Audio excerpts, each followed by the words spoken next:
ಮೆಟ್ಟಿದಾಗ ಚೇರ ಗಡಿ ಮುತ್ತಿದಾಗ ಕುಂದ ಕನ್ನಡದ ಕಪ್ಪು ಮಣ್ಣಿನವನು.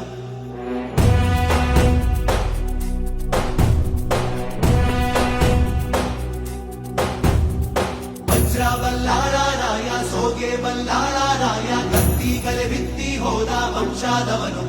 ಈ ಸೀಮೆಗೆ ಶಿವನೀ